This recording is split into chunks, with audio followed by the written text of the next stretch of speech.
Banjir lahar Gunung Karangetang Sitaro.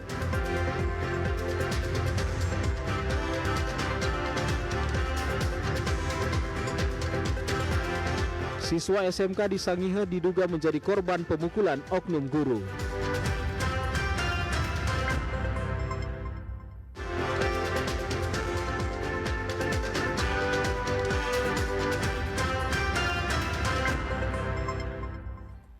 Salam jumpa saudara, senang sekali kami kembali hadir di hadapan Anda dalam Sulawesi Utara hari ini. Kali ini bersama saya Megumi Nayuan. Dan saya Tabita Simorangkir. Kami akan hadirkan berita teraktual dan menarik hanya untuk Anda selengkapnya dalam Sulawesi Utara hari ini.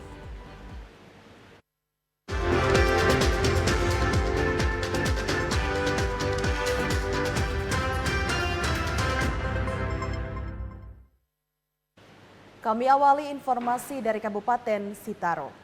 Tingginya curah hujan mengakibatkan banjir lahar dari Gunung Karangetang, Kabupaten Kepulauan Siau, Tagulandang, Biaro. Dari laporan pos pengamatan Gunung Karangetang, banjir lahar terekam satu kali dengan durasi 47 menit. Dari video amatir grup pos pengamatan Gunung Karangetang Rabu 14 Juni, tampak terjadi banjir lahar dari puncak Gunung Karangetang. Diperkirakan durasi banjir lahar berlangsung selama 73 menit atau 4.383 detik. Banjir lahar diduga diakibatkan tingginya curah hujan yang terjadi di wilayah Kabupaten Kepulauan Sitaro. Banjir lahar dilaporkan terekam satu kali di sekitar daerah Kampung Bebali, Kinali, dan Batu Awang. Meski tidak menimbulkan korban jiwa maupun kerugian material, namun pihak pos pengamatan Gunung Karangetang meminta masyarakat tetap waspada, khususnya bagi para pengendara yang melintas di sekitaran wilayah Gunung Karangetang. Saat ini gunung yang berada di 1.784 meter di atas permukaan laut tersebut berstatus level 3 siaga. Pengunjung maupun masyarakat dilarang beraktivitas di jarak 2,5 sampai 3,5 kilometer dari puncak gunung.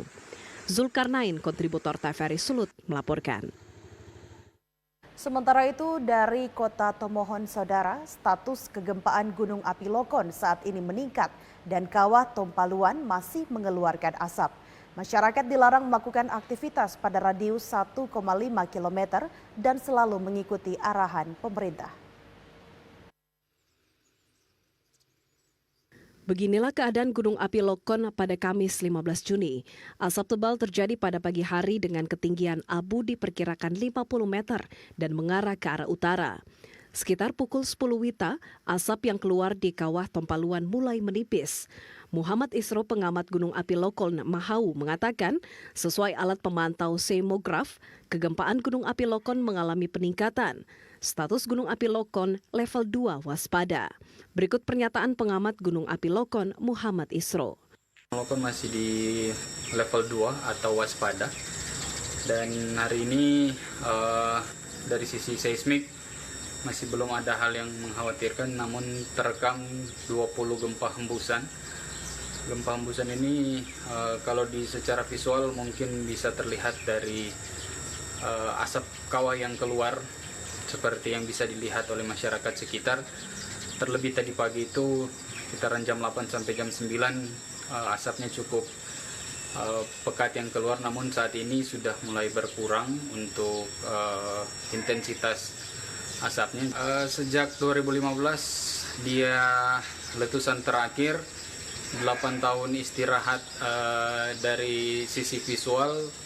Ini aktivitas pertama dari sisi visual yang bisa kami pantau.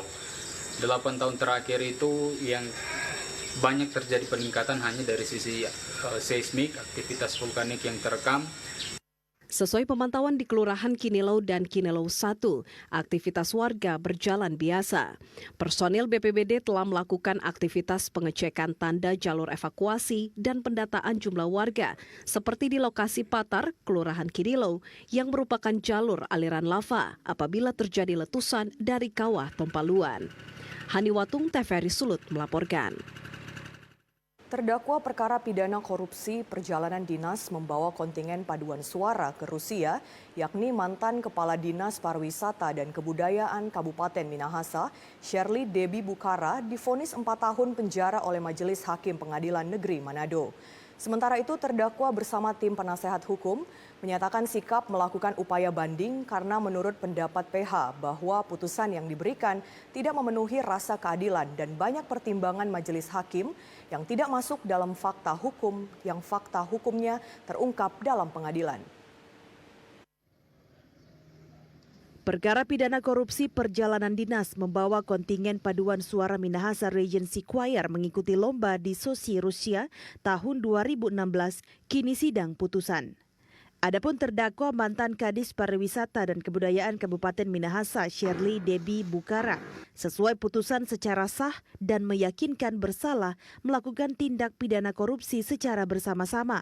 Sebagaimana dakwaan primer menjatuhkan pidana penjara 4 tahun dan denda 300 juta rupiah dengan ketentuan jika denda tidak dibayar harus diganti dengan pidana kurungan selama 3 bulan.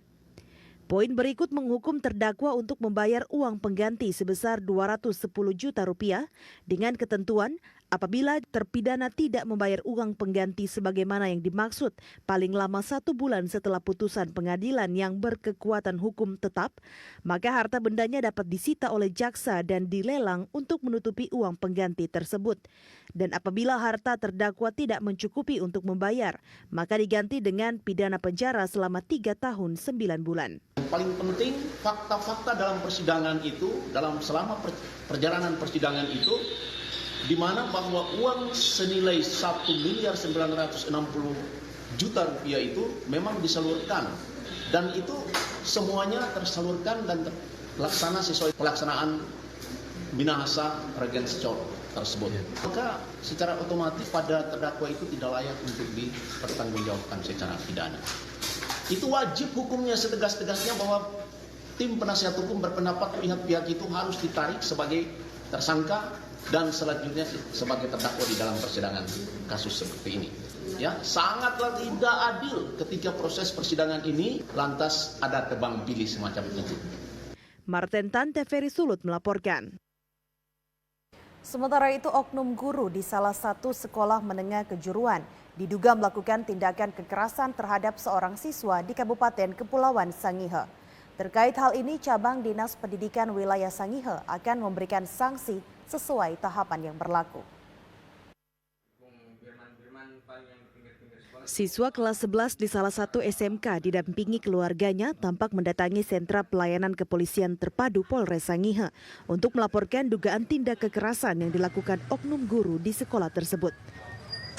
Terkait hal ini, Cabang Dinas Pendidikan Wilayah Sangihe menyampaikan akan memeriksa oknum guru tersebut dan jika terbukti bersalah maka akan diberikan sanksi sesuai aturan yang ada. Saya sendiri baru dengar ini persoalan, namun yang bersangkutan sudah melakukan berapa kali tindakan arogansinya seperti itu. Untuk hal ini yang kasus yang terbaru ini silakan kalau sudah masuk dalam ranah hukum silakan diproses sesuai ketentuan. Yang jelas di lingkungan pendidikan tidak ada kekerasan. Kalau di lingkungan pendidikan bahkan di P3K sanksinya jelas. Ada di tahapan. Ketiga itu akan diperiksa sesuai tahapan-tahapan sesuai dengan prosedur. Beliau statusnya masih tenaga harian lepas. Beliau lulus di P3K di angkatan berapa ini yang terakhir ini, tetapi SK-nya belum ada. Proses berlanjut, ketika proses berlanjut dan terbukti, tidak menutup kemungkinan yang bersangkutan dikenai sanksi. Dan ketiga belum terselesaikan, diproses lebih lanjut untuk dilakukan pemeriksaan lanjut dan tindakan lebih lanjut. Dari informasi pihak Cabang Dinas Pendidikan, oknum guru tersebut diduga sudah beberapa kali melakukan aksi tindak kekerasan. Namun baru kali ini perbuatannya tersebut menimpa seorang siswa SMK di Kabupaten Kepulauan Sangihe. Zulkarnain, kontributor TVRI Sulut melaporkan. Pemerintah provinsi melalui dinas terkait melakukan pengerjaan pembangunan batu pemecah ombak di Jalan Boulevard Kota Tahuna. Namun pembangunan tersebut dikeluhkan sejumlah pihak akibat terkesan asal-asalan dan tidak sesuai perencanaan. Mengurangi dampak bencana akibat gelombang tinggi di Teluk Tahuna, Pemprov Sulawesi Utara melakukan pembangunan di Jalan Boulevard Kota Tahuna, yakni pengadaan baru pemecah ombak dengan anggaran sebesar 14 miliar rupiah. Namun pengerjaan proyek pembangunan tersebut dinilai masyarakat dan anggota DPRD Sangihe asal-asalan. Diduga akibat tidak memiliki papan proyek pengerjaan dan bahan yang digunakan tidak sesuai spesifikasinya. Telah dilaksanakan atau dimulainya proyek penambahan batu boulder. Dan untuk proyek tersebut setelah kami lihat untuk material batu boulder itu kami kira berukuran kecil dan sangat-sangat tidak memenuhi standar sesuai dengan pemanfaatannya di lapangan, karena itu nantinya kan menjadi tempat hantaman ombak. Jadi untuk dari segi ukuran kami nilai ini sangat kecil. Ya, sepanjang pemantauan kami sejauh ini sampai hari ini, sampai detik ini tidak pernah terlihat adanya papan proyek maupun direksi kit. Nah, kami sebagai warga masyarakat mempertanyakan dari segi penganggaran, pelaksanaan pekerjaan, waktu pelaksanaan, seharusnya kan ada papan proyek. Dari situ kita warga masyarakat bisa mengetahui informasi tentang pelaksanaan program proyek tersebut. Pekerjaan rehabilitasi Teluk Tahuna, kami DPRD Kabupaten Kepulauan Sangihe sampai dengan hari ini belum mendapat informasi yang pasti tentang adanya pekerjaan tersebut.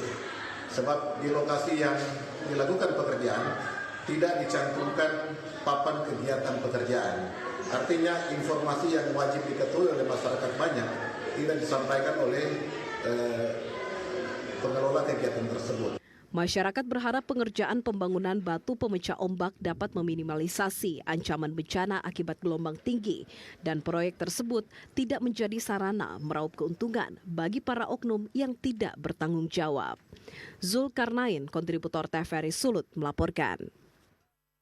Informasi lainnya akan kami hadirkan sesaat lagi. Untuk itu tetaplah bersama kami dalam Sulawesi Utara hari ini.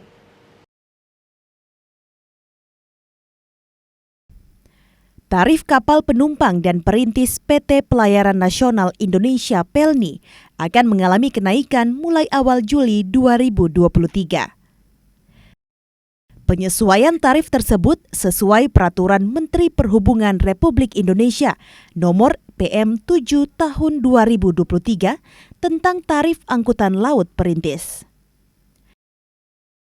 Harga tiket kapal perintis sudah hampir 20 tahun tidak mengalami penyesuaian pasca penetapan Keputusan Menteri tahun 2022.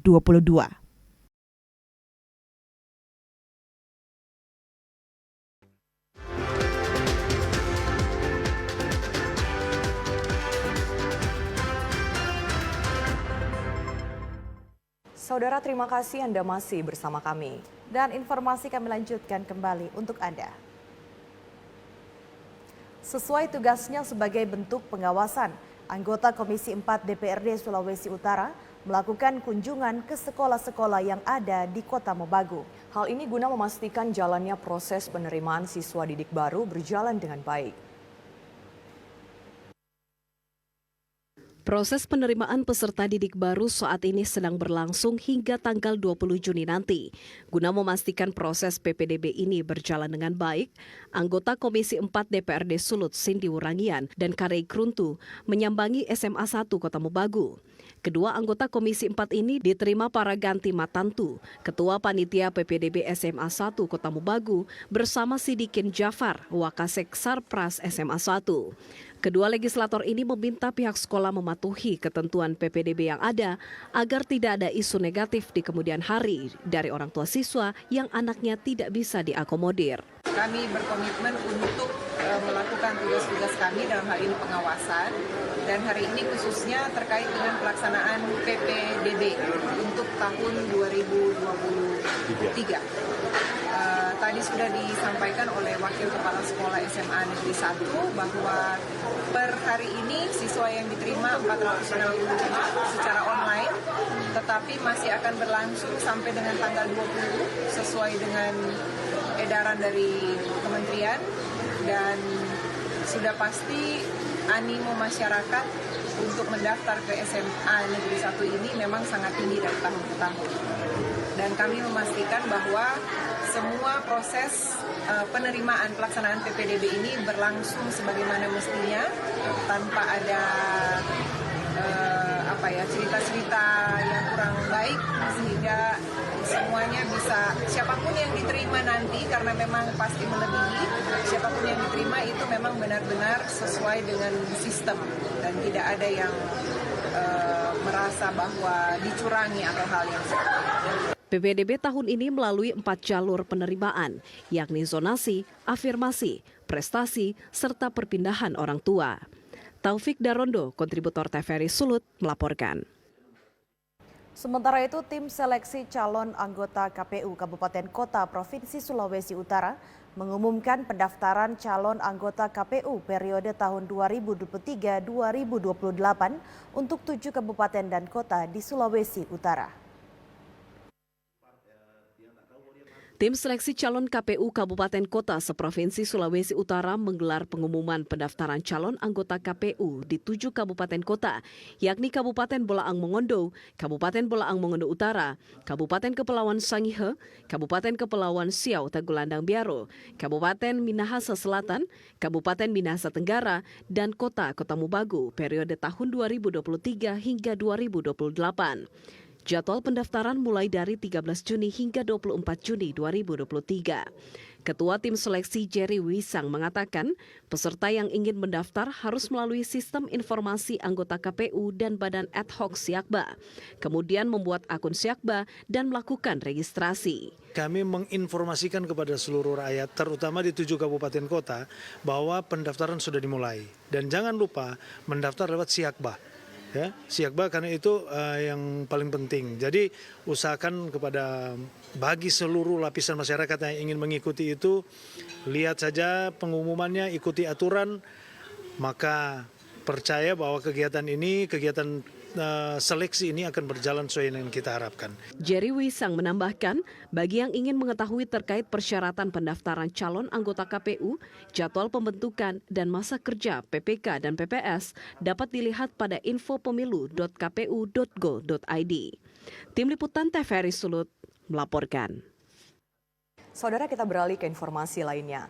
Upaya mempertahankan produk UKM dilakukan para pelaku usaha milenial dengan rutin melakukan quality control, memaksimalkan penjualan di media sosial, dan konsisten membuat inovasi untuk menarik perhatian konsumen. Pelaku usaha milenial di Kota Manado melakukan berbagai strategi untuk mempertahankan bisnis guna menjaga stabilitas UKM dan meningkatkan pertumbuhan ekonomi. Terlebih berdasarkan data Kementerian Koperasi dan UKM, Indonesia baru mencapai rasio kewirausahaan sebesar 3,47%. Padahal rasio kewirausahaan menjadi prasyarat Indonesia untuk menjadi negara maju pada 2045. Sehingga Indonesia harus memiliki rasio entrepreneur atau wirausaha minimal sebesar 4% dari total populasi penduduk. Pelaku usaha milenial Meiki Sujadi mengatakan, untuk menunjang hal tersebut, entrepreneur milenial harus konsisten dan berinovasi agar tidak mudah gulung tikar. Harusnya anak-anak muda sekarang itu lebih konsisten ya. Jadi anak muda itu grafiknya harus konsisten. Jadi jangan cenderung turun dan naiknya susah. Karena satu bisnis itu kan harus memiliki konsistensi yang tinggi. Kapan dia drop, ngangkatnya susah kembali lagi ke posisi grafik yang pada umumnya gitu. Makanya anak-anak muda sekarang kembali lagi ke circle-nya. Dia harus bergaul dengan circle-circle komunitas pengusaha, dia harus bergaul dengan circle-circle komunitas-komunitas motivator dan memiliki mentor pastinya. Jadi mentornya siapa? Kemudian yang akan memberikan dia semangat untuk bagaimana dia berkonsistensi dengan bisnisnya adalah mentor-mentor itu. Kalau dia salah bergaul dengan circle yang bukan dari ruang lingkup entrepreneur, bisa besar kemungkinan dia tidak akan konsisten. Meiki Sujadi menambahkan, promosi di e-commerce dapat meningkatkan angka penjualan suatu produk dan jasa, ditunjang dengan relasi luas antar pebisnis. Tim Liputan TVRI Sulut melaporkan. Upaya mengurangi ancaman sampah plastik bagi keberlangsungan hidup manusia, kampanye pengurangan sampah plastik dan pegiat lingkungan dan pemerintah Kabupaten Minahasa Utara terhadap pedagang yang menjual produk plastik sekali pakai. Ancaman penggunaan plastik yang berlebihan tidak hanya merusak kesehatan manusia, namun berpotensi merusak ekosistem di laut dan berdampak pada perubahan iklim. Hal ini karena 80% sampah di laut berasal dari daratan dan 30% dari sampah tersebut adalah sampah plastik. Untuk itu, Wales Conservation Likupang, Coral Triangle Initiative on Coral Reefs, Fisheries, CTI, CFF, and Food Security, serta pemerintah Kabupaten Minahasa Utara melakukan kampanye pengurangan sampah plastik di Kabupaten Minahasa Utara. Perwakilan WCL Ageng Afif mengatakan pihaknya menyarankan pedagang untuk menjual air mineral dalam 1 galon guna mengurangi penggunaan kemasan plastik. Jadi kita ini sekarang lagi kampanye untuk mengurangi penggunaan plastik yang sekali pakai terus dibuang. Kita sekarang lagi berbicara dengan pedagang-pedagang di sini untuk inputnya mereka, menanyakan apakah mereka keberatan untuk mengganti dari penggunaan plastik sekali pakai ke menjual air dari galon. Kelihatannya sih di sini mereka lumayan senang ya kita berkampanye dan sosialisasi dengan mereka, dan semoga kedepannya kita ini akan mengurangkan pemakaian plastik sekali pakai di sini biar supaya kita juga masyarakat dan lingkungan kita semuanya jadi lebih bersih. Ageng Afif menambahkan, masyarakat diminta lebih peduli terhadap lingkungan, terlebih meminimalisasi pemanasan global yang berdampak pada generasi selanjutnya. Tim Liputan TVRI Sulut melaporkan. 14 Juni diperingati sebagai Hari Donor Darah Sedunia. Semarak peringatan ini juga dilakukan di Sulawesi Utara melalui donor darah, lomba senam si cita hingga pidato di salah satu pusat perbelanjaan yang ada di Kota Manado. Hari Donor Darah Sedunia turut diperingati di Sulawesi Utara melalui kegiatan donor darah, lomba senam si cita, dan pidato dalam rangka Hari Donor Darah Sedunia di salah satu pusat perbelanjaan di Kota Manado yang dilaksanakan Palang Merah Indonesia Sulut. Kegiatan yang turut melibatkan unsur TNI, Polri, mahasiswa, pegawai swasta, BUMD, dan BUMN, serta pelajar SMA-SMK ini menargetkan 250 kantong darah. Ketua PMI Sulut Ani Dendokambe menyampaikan, kegiatan ini bertujuan untuk melatih masyarakat dalam membantu korban yang terkena bencana dalam hal sebagai pendonor darah, sekaligus melahirkan pendonor-pendonor pemula. Diharapkan donor darah dapat rutin dilakukan oleh masyarakat ini, hari ini sesama. Semua melaksanakan perayaan Hari Donor Darah Sedunia. Tujuannya ini adalah untuk ucapan terima kasih kepada pendonor-pendonor, dan kemudian kita membangkitkan untuk pemula atau pendonor-pendonor yang baru agar mereka semua tahu, dan perayaan ini memang harus dilakukan dan harus disosialisasikan tiap tahun supaya masyarakat juga tergerak kan. Kalau dulu yang saya tahu belum tergerak. Nah, dengan sosialisasi sering ini maka masyarakat mulai mengerti bahwa donor darah itu sangat penting untuk membantu orang-orang yang sakit ya. Bahkan juga banyaklah yang kita harus bantu. Sementara itu, Gubernur Sulawesi Utara Oli Dondokambe dalam sambutannya yang dibacakan Kepala Dinas Kesehatan Sulut Dr. Debbie Kalalo mengajak masyarakat agar bisa berperan, khususnya pendonor pemula dalam membantu sesama menghadapi tantangan ke depan dalam memastikan ketersediaan darah bagi masyarakat yang membutuhkan. Tim Liputan TVRI Sulut melaporkan. Kita beralih ke informasi olahraga. 4 tim bola voli masing-masing tim bola voli putri Bright Joss Electric PLNA dan tim bola voli putri Bulls Minut serta tim bola voli putra Bright Joss Electric PLN dan tim bola voli putra Polres Raiwaya Minut memastikan diri bertarung di babak final yang akan berlangsung di gedung bola voli Hall B Koni Sario Manado. Tim bola voli putri Bright Joss Electric A dan tim bola voli putri Bulls Minut akan tampil bertarung untuk menjadi yang terbaik pada kejuaraan bola voli Kapolda Sulut Cup tahun 2023 yang akan berlangsung di gedung bola voli Hall B Koni Sario Manado pada kategori putri. Sementara di kategori putra, tim bola voli putra Bright Joss Electric PLN dan tim bola voli putra Polres Raiwaya Minut akan saling berhadapan untuk menentukan tim bola voli yang terbaik di ajang Kapolda Sulut Cup tahun 2023 ini. Di babak semifinal, 4 tim bola voli ini sukses mengalahkan lawan-lawannya. Tim bola voli putri Breakjos Electric PLNA sukses menumbangkan tim bola voli putri Nyuma Palus dengan skor 3-2. Sementara tim bola voli putri Bulls Minut mengalahkan tim bola voli putri Polres Bitung dengan skor 3-1. Sementara itu di bagian putra, tim bola voli putra Breakjos Electric PLN sukses mengalahkan tim bola voli putra Vulcano Tomohon dengan skor telak 3-0 dan tim bola voli putra Polres Raiwaya Minut mampu mengalahkan tim bola voli putra STBM Bitung dengan skor 3-0. Di babak final nanti tim bola voli putri Breakjos Electric PLN dan tim bola voli putri Bulls Minut serta tim bola voli putra Breakjos Electric dan tim bola voli putra Polres Raiwaya Minut akan menyuguhkan pertandingan yang berkualitas untuk menjadi yang terbaik di ajang Kapolda Sulut Cup tahun 2023 ini. Tim Liputan TVRI Sulut melaporkan. Saudara, saat ini kami mengajak Anda untuk mengikuti tayangan inspiratif terkait tentang pelelangan ikan yang ada di sore hari.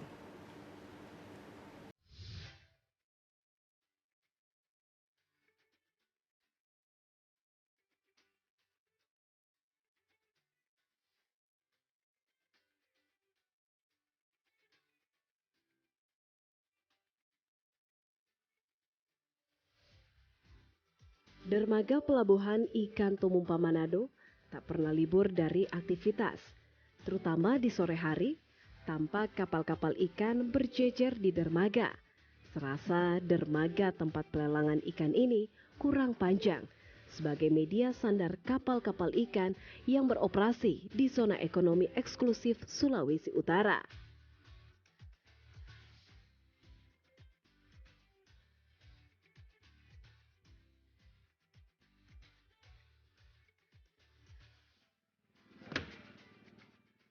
Kapal-kapal berkapasitas 30 gross ton ini secara bergantian setiap hari membongkar hasil tangkapan di pelabuhan pelelangan ikan Tumumpa.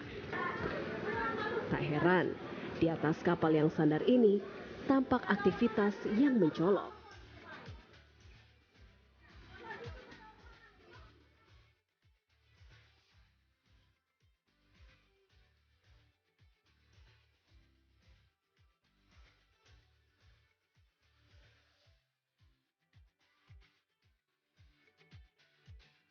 Hasil tangkapan berhari-hari di perairan laut lepas dibongkar para anak buah kapal dari tempat penampungan yang terletak di bagian dasar kapal.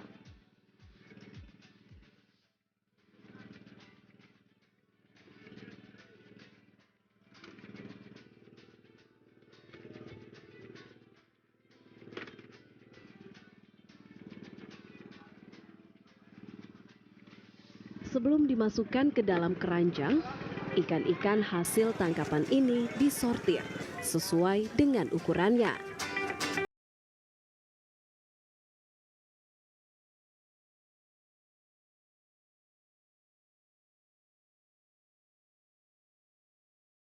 Dermaga masyarakat pembeli berjubel, tidak hanya warga sekitar kota Manado, tetapi juga dari luar kota seperti dari kota Tomohon dan Kabupaten Minahasa. Ikan-ikan yang dijual oleh pemilik kapal ini harus sesuai dengan aturan yang ditetapkan. Tak ada lagi transaksi di bawah tangan seperti yang terjadi selama ini, karena dianggap merugikan banyak pihak. Penetapan harga dilakukan secara terbuka.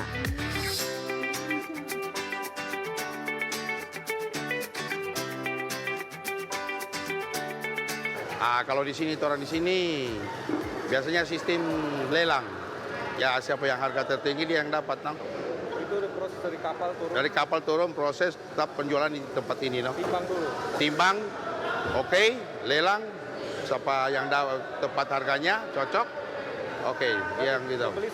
Nggak tentu juga harganya. Ya kadang-kadang standar-standar lah. Berapa Pak tahu? Ya sekitar ya 10.000, 12.000, kadang-kadang 15.000 lah itu harganya. Satu kas? 1 kilo. 1 kilo? Ya. Biasa berapa kilo kalau dari kapal turun?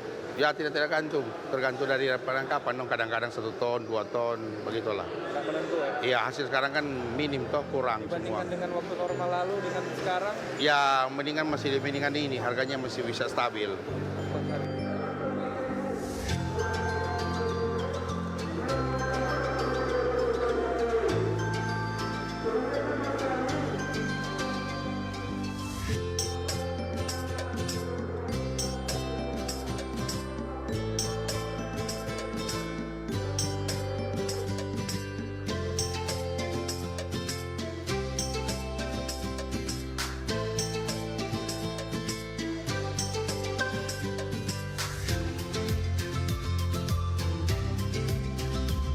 Penjualannya dihitung per kilo, tapi harganya berfluktuasi, disesuaikan dengan kondisi cuaca dan hasil tangkapan.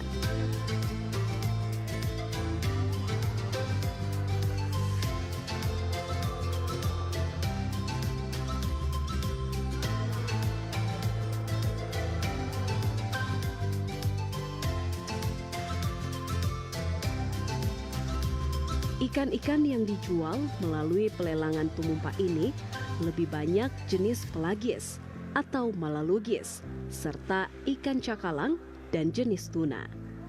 Setiap hari menjelang sore, lalu lintas kendaraan di sekitar tempat pelelangan ikan sangat ramai. Mudah mengenali kendaraan pemilik kapal ikan atau pembeli. Jika memuat keranjang-keranjang plastik, itu berarti milik perusahaan pemilik kapal. Sedangkan kendaraan yang memuat cool box milik para pembeli dalam jumlah yang besar dengan daerah pemasaran mereka sampai keluar kota Manado bahkan provinsi Sulawesi Utara.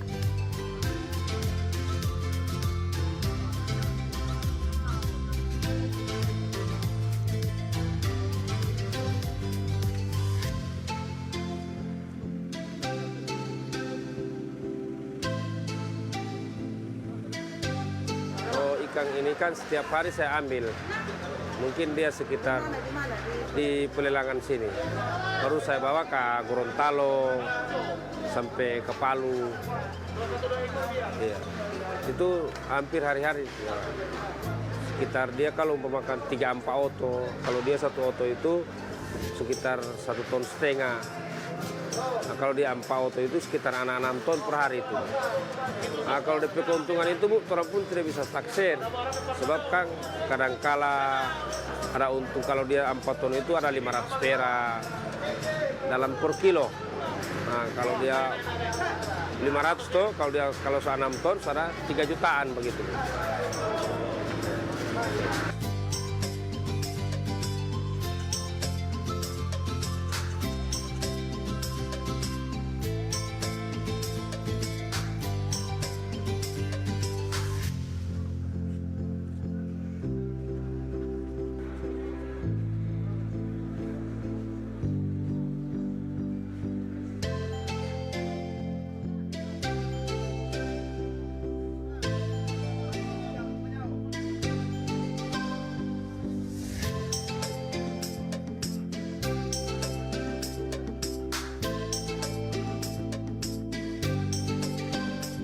Yang membawa ember-ember mereka adalah pengecer yang memasarkan ikan di sekitar kota Manado.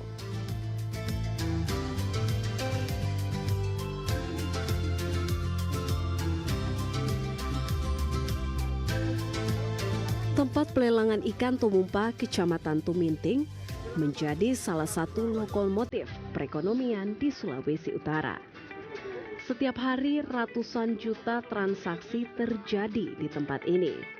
Dan ratusan orang menikmati hasil dari proses pelelangan. Selain pemilik kapal, juga anak buah kapal. Kapal ikan yang memanfaatkan fasilitas tempat pelelangan puluhan kapal motor. Satu kapal motor mempekerjakan sekitar 30 anak buah kapal. Sementara para pedagang penampung dan pengecer yang melakukan transaksi di tempat ini setiap hari lebih dari 100 orang. Situasi pandemi tidak banyak memengaruhi aktivitas perdagangan di tempat pelelangan ini. Keberadaan tempat pelelangan tumumpa ini menjadi salah satu pendapatan yang menjanjikan bagi pendapatan asli daerah atau PAD di Sulawesi Utara dari sektor perikanan.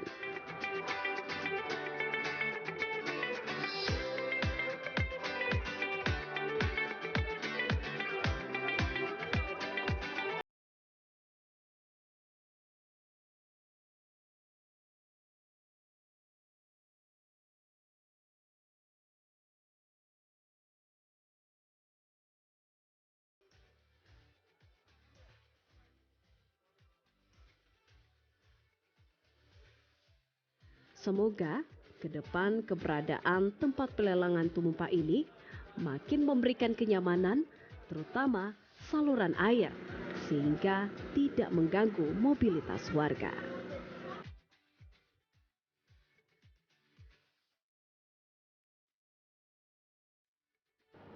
Menjelang Hari Raya Idul Adha, Balai Karantina Pertanian Kelas 1 Manado melakukan pemeriksaan hewan kurban di wilayah Sulawesi Utara. Hal ini dilakukan untuk memastikan hewan kurban yang akan digunakan pada Hari Raya Idul Adha sehat tidak terpapar penyakit.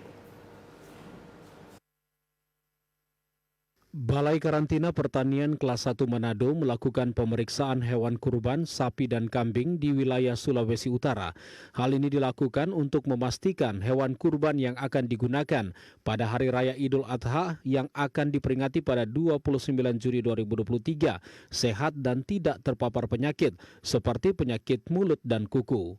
Ternak yang ada di Sulawesi Utara ini tidak ada yang keluar ya, mesti konsumsi dari hasil sendiri ya, tidak ada dari luar untuk ternak itu. Memang seharusnya yang sebelum dijadikan korban itu memang beberapa tahun yang lalu kita juga sudah melakukan pemeriksaan kesehatan terhadap hewan-hewan yang akan dikorbankan itu. Jadi mulai dari kelayakannya dari sisi syariatnya, yang kedua dari sisi kesehatan layak nggak disembelih. Jadi kalau ada yang sakit atau ada yang itu ya tentu akan tidak diperkenankan untuk disembelih ya.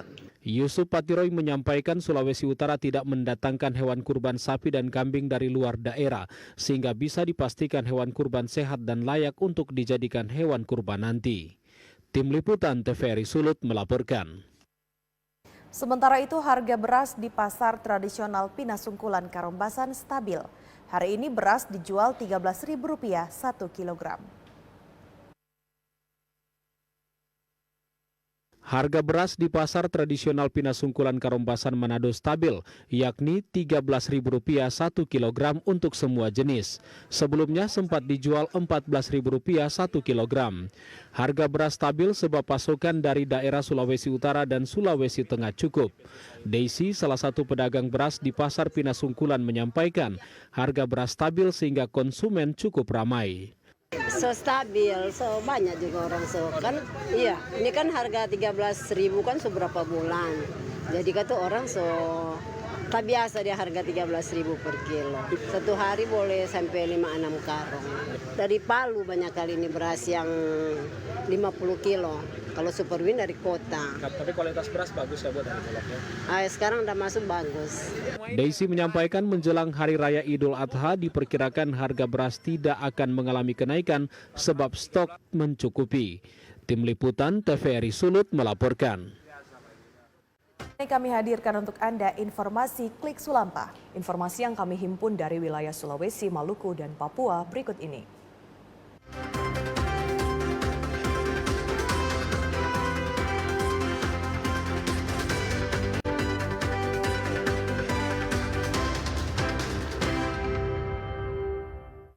Kami awali informasi Klik Sulampa pertama dari Gorontalo.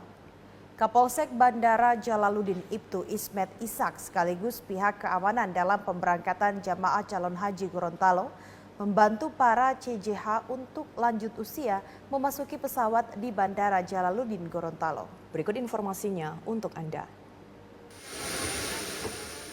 Pada pemberangkatan jemaah calon haji Gorontalo, Kapolsek Bandara Ibtu Ismet Ishak dan petugas keamanan membantu jemaah calon haji lansia menuju pesawat di Bandara Jalaluddin Gorontalo. Kapolsek Bandara Jalaluddin Gorontalo Ibtu Ismet Ishak mengungkapkan, puluhan jemaah haji lansia yang memakai kursi roda langsung dibantu dan dituntun hingga ke dalam pesawat. Petugas yang telah siap sejak pagi menyambut kedatangan jemaah haji dan mereka pun bergerak cepat dan memberikan bantuan. Sejumlah petugas panitia penyelenggara haji langsung mengambil untuk mengantar jemaah haji yang tidak mampu berjalan. Bahkan Kapolsek Bandara Ibtu Ismet Ishak rela menggendong jemaah haji lansia dikarenakan kurangnya ketersediaan kursi roda. Melalui kesempatan ini Kapolsek Bandara Jalaluddin Gorontalo Ibtu Ismet Ishak bersama tim dibantu dari Line Group untuk membantu para jemaah haji dan juga para lansia yang berumur 65 tahun, 70, ada juga 85 tahun. Alhamdulillah dari jemaah haji lansia bisa kami bantu dengan sampai ke dalam pesawat. Kapolsek Bandara Ibtu Ismet Ishak mengapresiasi seluruh pihak yang telah membantu dalam pelaksanaan pemberangkatan jamaah haji sehingga dapat berjalan aman dan lancar. Ia juga memberikan arahan kepada para petugas pengamanan untuk melayani para jamaah calon haji dengan ikhlas, terlebih kepada jamaah calon haji yang sudah lanjut usia. Ipong Steve, TVRI Gorontalo. Proses penetapan daftar pemilih tetap di Kabupaten Bone Bolango telah selesai di tingkat desa dan kecamatan, sehingga saat ini telah memasuki tahap finalisasi yang akan ditetapkan pada tanggal 21 Juni mendatang.